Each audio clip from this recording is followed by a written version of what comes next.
When Ghost of Tsushima was released, I was eagerly looking forward to play that game, and when I finally did, I was blown away by the intro, graphics, acting, soundtrack and the combat. The combat was so fluid and smooth and just so satisfying, and most importantly the story. Every second of the story was executed in such a way that I had to play the game non-stop for tens of hours. Fast forward to when Ghost of Yotei was revealed, I was waiting for a sequel since years, but when I found out that there will be no continuation to Jen's story, I was sort of disappointed, but unlike some incels, I was open-minded. Atu seemed like a good character and I was all ready to embark on a revenge story. So now, I finally finished the game and I want to share my thoughts with the full in-depth review. I know I'm late to the party, but guys, life doesn't let you play games 24/7, you know. So if you guys want to support me into turning YouTube as a full-time job, make sure to like and subscribe. This review might contain very minor spoilers, but I'll make sure to not spoil the story since I know lots of people probably haven't finished the game yet. So sit back and relax, and without any further ado, let's get into it.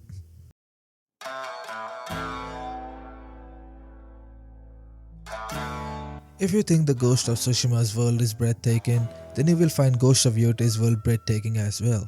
You start off the game galloping your horse down a valley, and that exact moment lets you know that you are not ready for this journey ahead.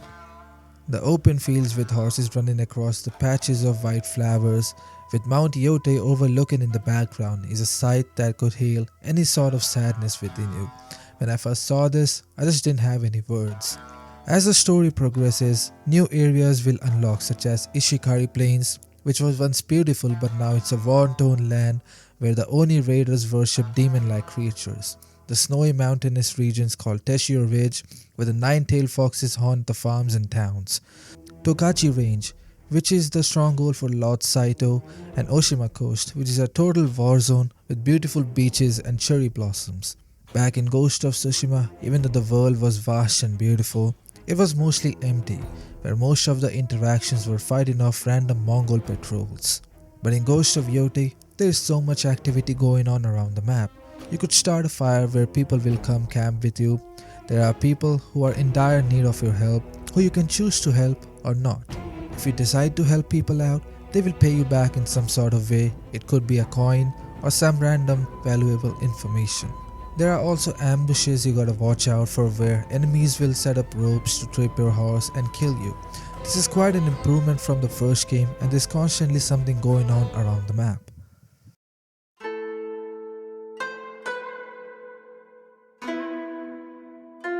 If you played Ghost of Tsushima, then the gameplay will feel just like home. It's mostly similar, but it's refined, and if you think Tsushima's combat was fluid, wait until you play this game. It is such an improvement in that department. Every combat encounter feels as smooth as butter. The major change obviously is the replaced stance mechanic, and instead of changing stances, you cycle through different weapons.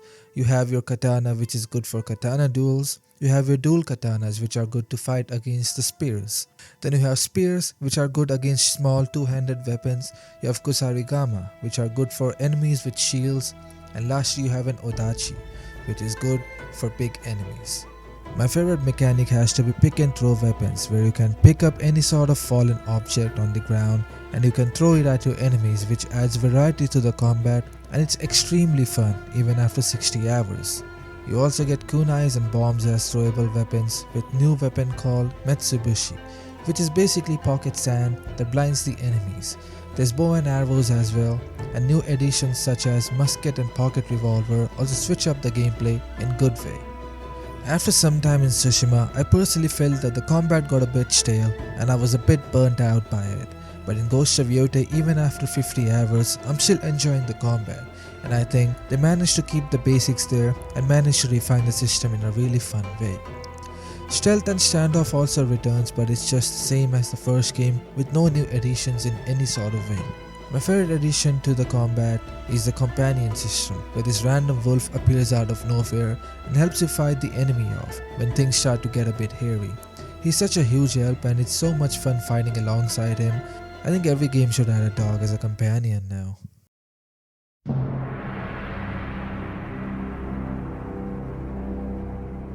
Tsushima also lacked in the side quest department, where the stories and purpose were not really that intriguing to me, but Ghost of Yotei changes that up and adds a bunch of new side content, such as tales, which are basically side content with their own story, bounty hunting, which is similar to contracts from The Witcher 3, mythic quests also return, and my favorite one has to be when you enter a haunted estate to get an armor set. The atmosphere, vibe, sound effects were out of the world, and those 30 minutes it felt like I was playing a horror game.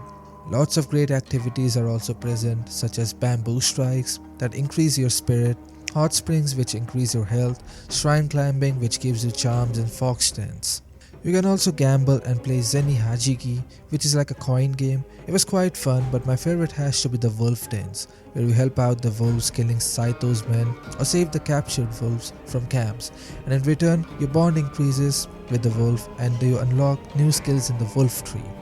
One thing I wasn't a big fan of was in order to unlock new skills, you have to find these altars which are called the Altar of Reflection, and you pray to them. That's how you get a skill point. It wasn't my cup of tea. I prefer the old way where you gain experience and level up, and that's how you get a skill point. So yeah, that's one thing that felt tedious and very annoying personally.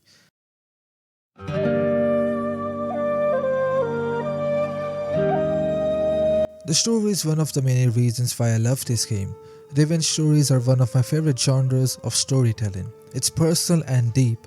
I know many people are sick of revenge stories, but guys, not every story has to be a new idea. As long as it's good, why should we not appreciate it?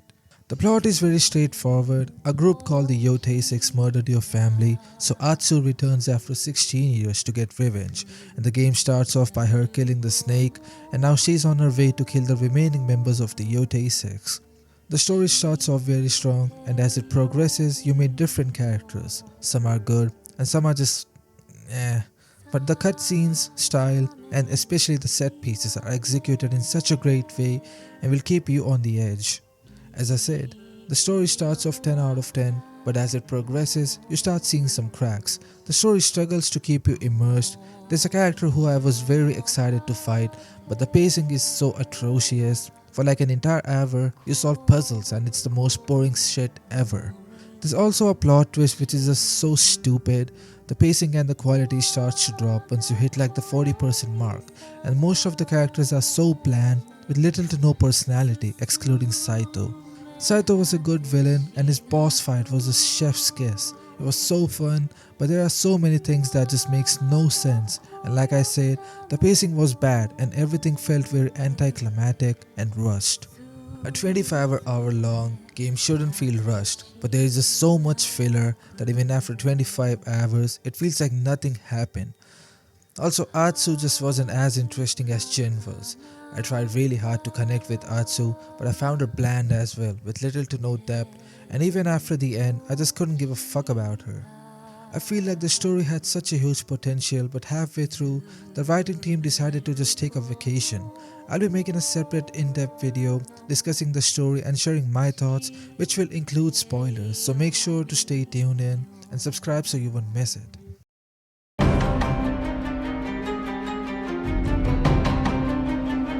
Ghost of Tsushima had one of the best soundtracks in gaming, so my expectations were quite high with Ghost of Yotei as well.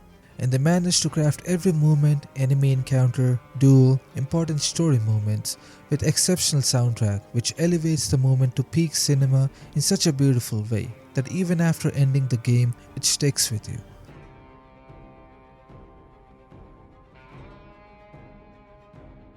In the end, Ghost of Yotei is a great game and definitely a must-play title. It's got great open world, the refined gameplay and combat are satisfying to play with, and you're gonna have loads of fun and it will keep you engaged for many hours to come.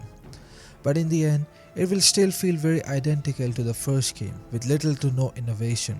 While I agree that it's a sequel and that not every game is supposed to innovate, but the game costs $70. The game is definitely not worth $70 in any sort of way.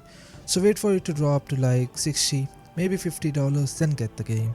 The only other drawback is while the story is good, it had the potential to be much better, but by the end it lags a lot due to bad pacing and characters who are just not interesting, including Atsu. Like I mentioned earlier, I'll be making a full in-depth video where I'll be discussing the entire story, which will include loads of spoilers. In the end, I give this game an 8 out of 10 and recommend everyone to play this at least once, but for the love of God, don't pay $70 please. If you want more gaming videos like this and want to support the channel, make sure to like and subscribe, and if you have finished the game, let me know down in the comments how you like the game. With that, I'll see you in the next one.